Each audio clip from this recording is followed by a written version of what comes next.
Hola, ¿qué tal? Buenas noches, gracias por acompañarnos en Contragolpe. Bueno, iniciamos el año 2016, ni más ni menos, con una figura muy polémica y muy especial, ya yo me animo a decir, de la vida política argentina. Algunos lo consideran el alter ego del nuevo presidente de la República, Mauricio Macri. Otros, un personaje polémico. Algunos dicen que autor de las campañas más discutidas. Lo que sí podemos confirmar es que muchos de sus consejos se siguieron a pie juntilla y terminaron con el PRO en la presidencia de la República. Vamos a hablar con don Jaime Durán Barba en un minuto, ya venimos.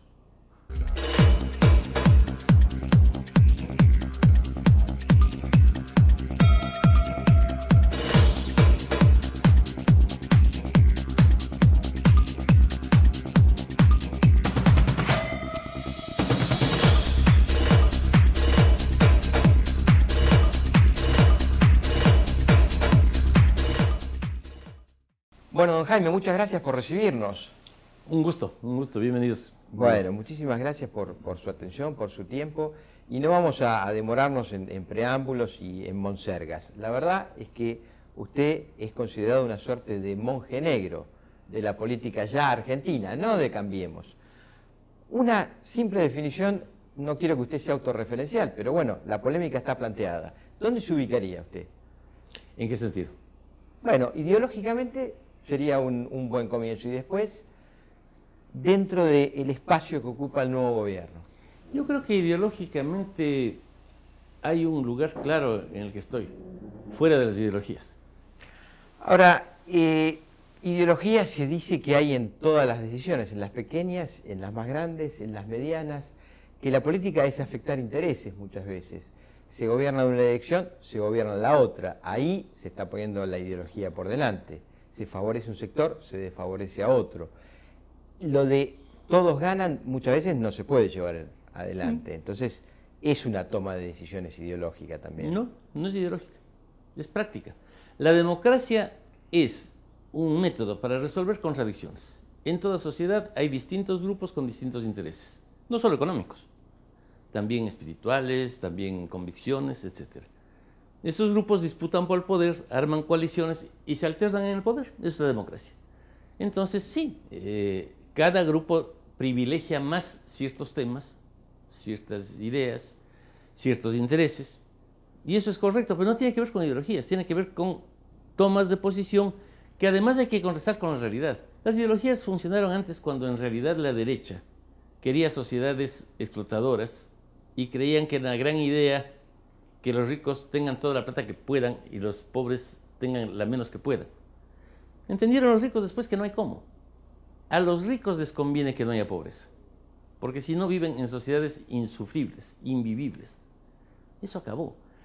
La izquierda también fue una ideología con vigencia en el siglo XX, prácticamente se murió con la caída del muro de Berlín, pero en la práctica no hay ningún país, ninguno, que haya adoptado el socialismo al que le haya ido medianamente bien. Quería hacer esta introducción porque me interesaba ver su mirada de la sociedad moderna. No es que la podamos abarcar en 5 minutos, pero era un primer enfoque para ir ya a lo que muchos consideran lo suyo como milagroso, es decir, que Mauricio Macri sea presidente. Sencillamente porque se enfrentó a una maquinaria al estilo PRI mexicano, por decir algo, muy poderosa, muy potente, muy aceitada, con muchos recursos y que algunos consideraban invencible. Bueno, el milagro se dio, se produjo. Y en esa dirección se dice que usted, sobre la base de aprovechar a fondo el capital simbólico, lo que emerge como prácticamente nuevo en este mundo, que es el tema de que el discurso está siendo reemplazado por la imagen cada vez más, bueno, usted ha tenido un gran logro. En ese sentido, el domingo pasado, en el diario Perfil, la ensayista Beatriz Arlo me da la impresión que de alguna manera le quiere contestar a usted esa mirada, ¿no? Y entonces dice, ¿de qué se ríen las fotos? Y nombremos algunas, es el perrito Balcarce, es el ministro jefe de gabinete comiendo en un comedor de la Casa de Gobierno, ministros haciendo la compra como cualquier ciudadano común. Bueno, muchos sabemos que usted trasunta la idea de un gobierno normal, común, corriente, sin grandes veleidades. Pero después ese gobierno enfrenta las situaciones cotidianas, es decir, la inflación, la suba de los precios, la puja distributiva, las paritarias, los conflictos de un gobierno y sus complejidades, ¿no? ¿Usted cree que estos mensajes, digamos, tienen larga vida, mediana vida? ¿Cómo se puede seguir adelante mientras transcurren las soluciones propias de una sociedad? No son mensajes que tienen más o menos vidas. El mundo cambió, es lo que pasa. Los gobernantes que se creían estatuas caen mal. Y así como esta escritora dice de qué se ríen, yo diría, ¿y de qué está tan amargada? La gente no quiere estar amargada. La inmensa mayoría de los argentinos no quiere estar amargada, quiere estar contenta. Y cuando viene el primer ministro italiano, también se ríe. Y cuando usted le ve a Trudeau, al líder canadiense tan interesante, también se ríe. Y Obama también se ríe. Esos señores con sombrero y abrigo furiosos que dirigían la Unión Soviética ya no están de moda. No hay por qué amargarse tanto. El no ser amargado no significa no poder solucionar problemas y no saber que hay problemas. Claro que hay problemas acá. Hay bastantes problemas. Además, le dejaron muchos problemas a Macri. Muchos problemas. ¿Armados por qué? Por la ideología. Entonces hay que hacer una serie de cosas demagógicas. Creo que el gran mensaje de todas esas cosas que hacen los miembros del gobierno es: vivamos un país normal, de gente normal, no de estatuas. Gente que se entusiasma, que tiene una familia, que se entristece, que se equivoca, que cuando se equivoca retrocede, y listos. Se acabó la época en que las personas se creían estatuas. Eso es mundial. Quedan unos pocos. Un gran intelectual como Maduro, en Venezuela, claro, nos deslumbra a todos con su genio, y es muy serio. Pero creo que Maduro tampoco dejará en 100 años mucha huella. Los antiguos están caducos. Y eso es lo que les pasó. Yo tengo la misma edad, pero he tratado de estudiar y de moverme y viajo incesantemente y leo. ¿Y a vos a usted le gusta el rock? Me encanta el rock y me río de todo, sobre todo de mí mismo. Tengo mucho material para reírme. Entonces, no veo por qué hay que amargarse y por qué hay que empantanarse en ideas que fracasaron. Hay que, con alegría, buscar cómo construimos un futuro y compartir esa alegría con la inmensa mayoría de argentinos. Yo permanentemente veo encuestas, números. Ahorita hay un 75% de argentinos que tienen una enorme esperanza. No creen que el país está bien todavía. Pero dicen, vamos a ir para adelante. Y tienen fundamento para eso. Este es un país enorme, con una densidad poblacional absurda, casi deshabitado, con riquezas naturales gigantescas, con gente de primera en literatura. O sea, Cortázar, Borges, Marechal, todo. Con gente de primera en las empresas. Las empresas.com de Argentina son líderes mundiales. Mercado Libre, Despegar. Con muchos, el país latinoamericano con más premios Nobel. ¿Por qué un país que tiene todo eso tan bien tiene una política tan absurda? ¿Por qué hemos tenido la boleta más antigua del continente que solo se mantiene aquí y en Uruguay? Tantos años. Y nadie protestó. Es una boleta hecha para el fraude. Eso se empleaba en México hasta el 88. ¿Por qué en la política estamos tan anticuados y en todo el resto funcionamos? Bueno, un periodista con el que yo sé que usted tiene muy buen diálogo y le gusta tertuliar, que es Fontevecchia, el director de Perfil precisamente, de alguna manera también el domingo le hace algunas observaciones en esa dirección de la política como lo nuevo y como moda. ¿Es una moda la política? Y ya le completo parte del análisis que me gustaría que usted desgrane. También usted fue muy enfático en desmentir que la política sea, por ejemplo, un detergente. Es decir, usted dijo que está en contra del marketing. Totalmente. Y de la aplicación, digamos, como si fuera un producto de góndola de supermercado. Porque de alguna manera a los estrategas muchas veces se les indica que traten a la política como a ver cómo agarro una botella y la pongo líder de ventas en las cadenas de supermercado, y en vez de una botella es un candidato, ¿no? Ahora usted, sin embargo, se ha mostrado distanciado de esa mirada. Totalmente, estoy totalmente en contra de esa mirada. Totalmente en contra. La política no es publicidad. Nunca habrá visto usted a un grupo de jóvenes que vaya a la montaña para lograr que la Pepsi venda más que la Coca-Cola. Porque eso es marketing. La política sí hizo que mucha gente, equivocada o no, vaya a las montañas a dar su vida por una revolución. La política es pasión. La política envuelve todo. La política es una cosa mucho más profunda que la venta de marquitas. Eso es así. De ahí a pensar algo que dice justamente no Jorge. Beatriz Arlo lo dice, ¿no? De alguna manera, sí. me parece. Beatriz está amargada. Está un poco anticuada. Suponer que... Está anticuada y está amargada, digamos. Tenemos doble... Sí, a ver, suponer que un discurso de Perón y uno de Alfonsín son los dos discursos más importantes del siglo XX. En la vida argentina, tal vez, ¿no? Lo planteó, probablemente. Dice que en general, pero aunque fuera en la vida argentina, ¿quién ha leído esos discursos? En general es pretencioso, ¿no? Digo, un poco pretencioso. Memorable, digo, en la historia. Seamos objetivos. No es que el mundo gira en torno a lo que pasa acá, ni en ningún país latinoamericano. Me enfurece a mí, tengo mucha relación con Estados Unidos, soy profesor de una universidad norteamericana, pero ningún candidato norteamericano se ha referido a América Latina en las últimas 3 elecciones. A América Latina en su conjunto, peor aún país. No somos tan centrales como suponemos todos. ¿No? En realidad somos bastante periféricos, ¿verdad? Sí. Es decir, formamos parte de lo que alguna vez se conoció como el tercer mundo, quiero decir, No, porque sí les interesa el tercer mundo, les interesa el Medio Oriente, les interesan otros países. Nosotros como que estamos somos la clase media del mundo.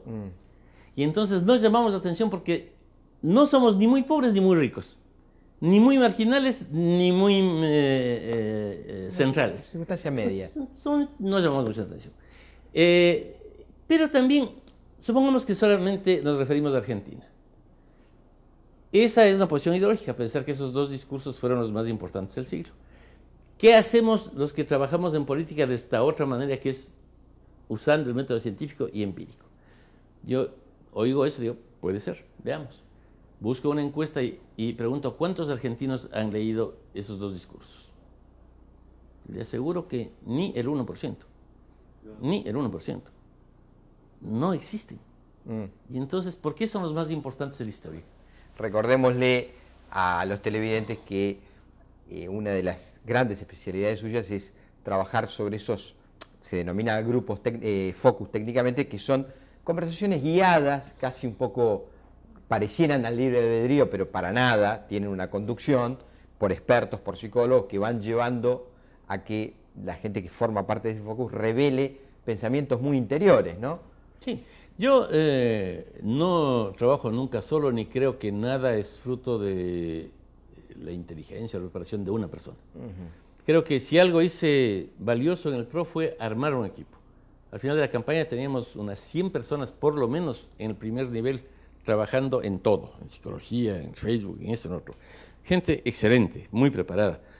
Yo no hago nada sin mis dos socios principales, Santiago Nieto, que es un experto en investigaciones espectacular, y Roberto Zapata, que es un psicoanalista español de primera. Los métodos de investigación científica son diversos. El cualitativo parte de no tener preguntas. Roberto, no se le dice, averiguame si pasa esto o esto otro. No. Andamos inquietos con estos líos y él siempre habla con la gente diciendo, mire, yo no tengo idea de nada. ¿Qué se les ocurre a ustedes? Es un psicoanalista que tiene ya 74 años, se ha pasado su vida estudiando así, sacando a la gente sus ideas profundas sin que haya una pregunta por la que los investigadores o los políticos metamos en la discusión algo. Esa es una metodología. Con esa investigación después se arman las encuestas que miden cuantitativamente cuánta gente es la que comparte esos puntos de vista. Pero sin eso no se puede hacer nada. Sí. Yo vivo totalmente sujeto a eso.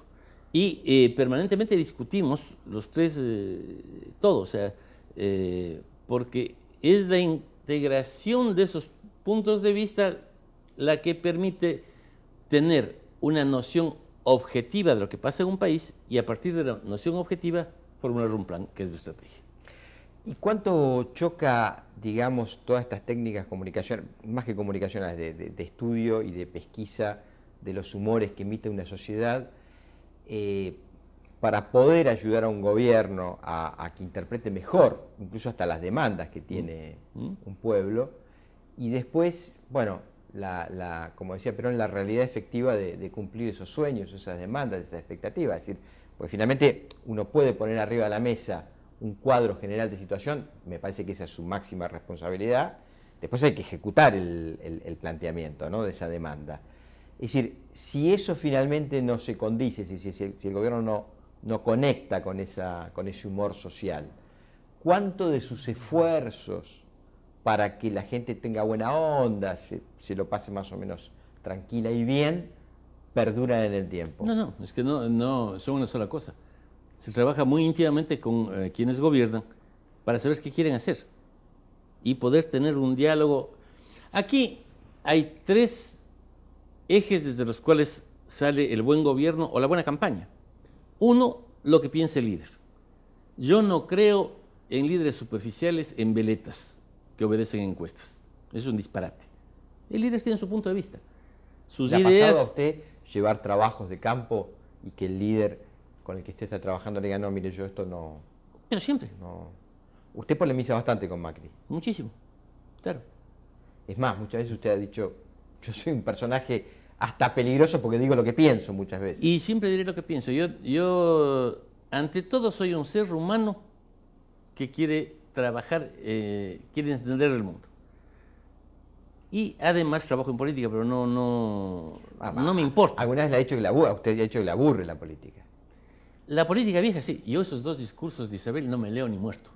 Ni muerto. Los de Sarlo, los que recomienda Sarlo. Sí. Claro. No, yo leerme esas cosas, ni muerto.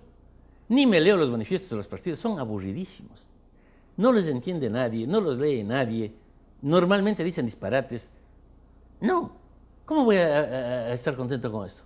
Sí me interesan los mensajes políticos que se dan permanentemente en todo.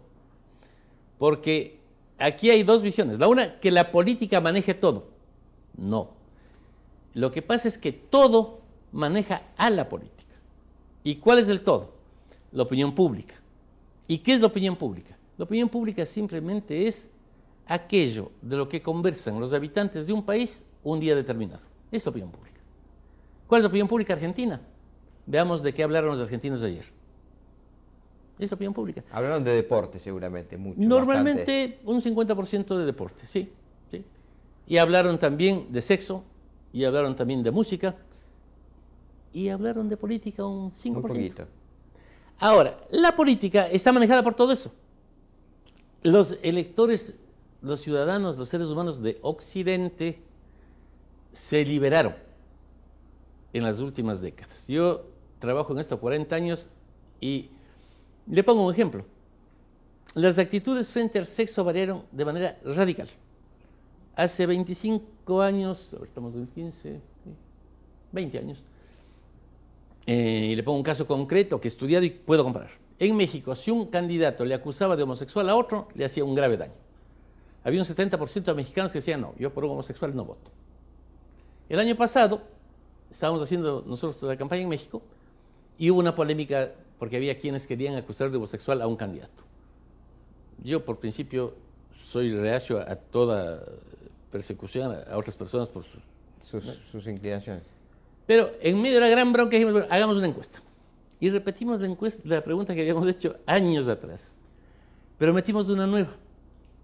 Una pregunta decía, ¿usted dejaría de votar por su candidato si se entera que es homosexual? Pero metimos una nueva. ¿Usted dejaría de votar por su candidato si él acusa a otro de homosexual? Bueno, datos de la última elección en el Distrito Federal Mexicano, un año. Actualmente hay un 8% de mexicanos que dejaría de votar por alguien de quien se enteran que es homosexual. Y hay un 72% que dejaría de votar por candidato que le acuse de homosexual a otro. ¿Qué pasa? Que en 15 años cambiaron de un polo a otro las gentes. Ya no creen esas cosas, no creen eso. Hasta hace 20 años era muy grave ser divorciado, muy grave. Curiosamente, algunos líderes de América Latina fueron así, pero ser divorciado era gravísimo. Uno estaba segregado en todo, no le invitaba a nada. Un candidato ecuatoriano ahorita estaba diciendo, yo soy una persona muy progresista, incluso he invitado a mi casa alguna vez a 2 divorciadas. Bueno, ¿le parece algo bárbaro? Como dirían ustedes, está fregado ese hombre. Sí, es que actualmente yo cuando me encuentro con un amigo al que no le he visto algunos años, primero le pregunto si sigue con la misma para mandar saludos a su mujer. Ahora es normal que el mundo cambió. Entonces, si el mundo cambió, usted no puede seguir haciendo política con la vieja visión del mundo. Una última consideración, Jaime, porque además creo que usted ha sido un precursor en un tema muy sensible para, no sé si la sociedad argentina, pero sí para los círculos de opinión, que es el papado. Precisamente porque el papado está encabezado por un argentino. El Papa es argentino, ¿no?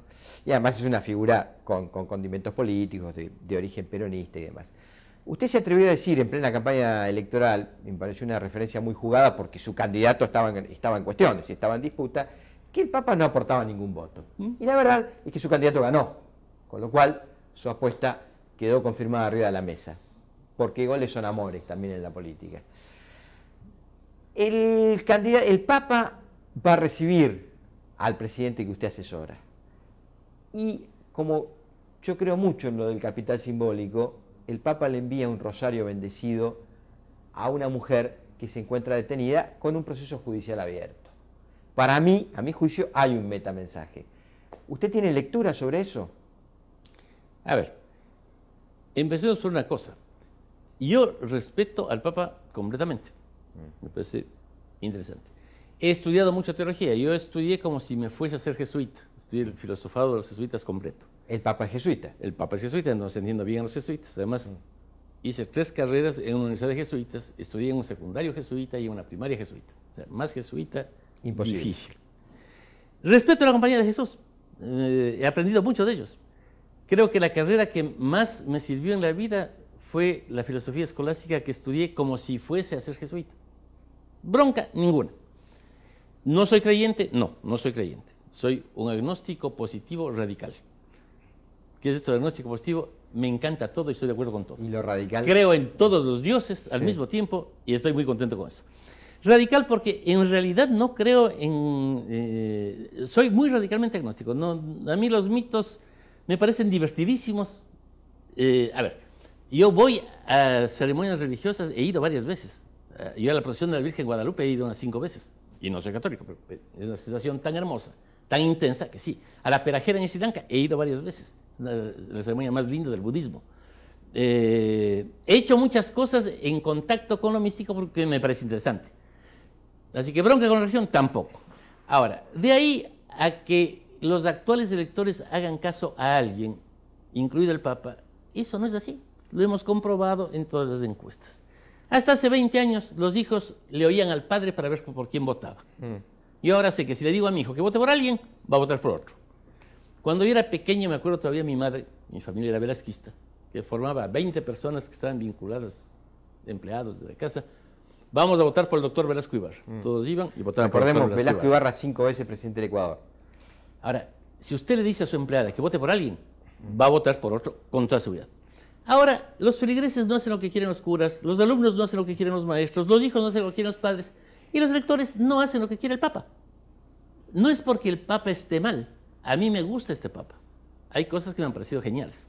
Sus gestos de humildad, sus zapatos viejos, su ir en bus de Santa Marta, me parecen maravillosos. Él sí cree que las fotos se ríen de algo. Sí, es un tipo con sentido del humor, claro, que tiene comunicación con el siglo XXI. Me parece muy bien. De ahí a que no mueva votos. No mueve votos. Y finalmente... Porque ninguna autoridad mueve votos. Y finalmente, cerrando, ¿usted cree que en enviar un rosario bendecido por él a Milagro Sala es alguna forma de fijar posición frente al conflicto abierto entre esta dirigente y el gobierno? Él siempre tuvo una opción política por las personas que luchan por los pobres. No es una persona que esté alineada con la teología de la liberación, que es una cosa muy de este tiempo. Hay una viejísima polémica dentro de la Iglesia entre quienes estaban en contra de la riqueza de Roma que fueron los franciscanos, San Francisco centralmente. Después también hubo grupos extremistas como los cátaros y demás, pero hay toda una corriente de la iglesia de la pobreza que reivindica al Cristo original, que no fue rico, no fue rey, no fue nada, enfrentándose a una iglesia de la riqueza. Cuando el Papa, que es jesuita, tomó el nombre de Francisco, en mi criterio optó teológicamente por la iglesia de los pobres. Por la iglesia esa antigua, desde Edad Media. A mí no me parece mal, ni mucho menos, me parece interesantísimo. He leído bastante sobre el tema y creo que probablemente quienes defienden la iglesia de los pobres están mucho más cerca de Cristo que quienes defienden la iglesia romana, del Imperio Romano. No me parece mal. Ahora, es una opción posible y creo que el Papa está en esa opción. A él yo creo que simpatiza mucho con quienes están con los pobres y tiene una visión de la vida en la que probablemente el capitalismo, la empresa, no le es simpática y le es más simpática la lucha social. Es legítimo, está bien, me parece que tiene derecho a expresarse, está bien. Don Jaime, muchísimas gracias por habernos recibido. Un gusto. Nos volvemos a ver la semana que viene.